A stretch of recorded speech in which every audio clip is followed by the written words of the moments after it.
பழம் வேணுமா சுடாத பழம் வேணுமான்னு பசியில போய் இந்த மாதிரி கேட்டா அவங்க என்ன சொல்லுவாங்க வேற ஏதோ ஒரு பழத்தை கொடுப்பான்னு சொல்லவும் மரத்தை அந்த பையன் குலுக்குறான். அப்ப அந்த பழமெல்லாம் கீழே விழுகுது.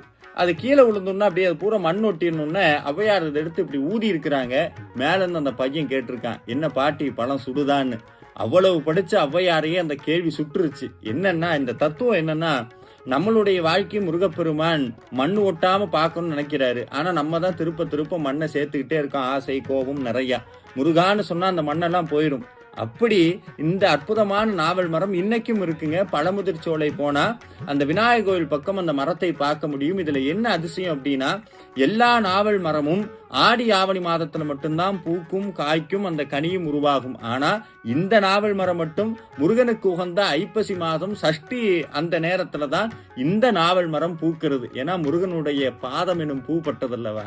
நீங்க முடிஞ்சா போய் பாருங்க, தரிசனம் பண்ணுங்க. நன்றி.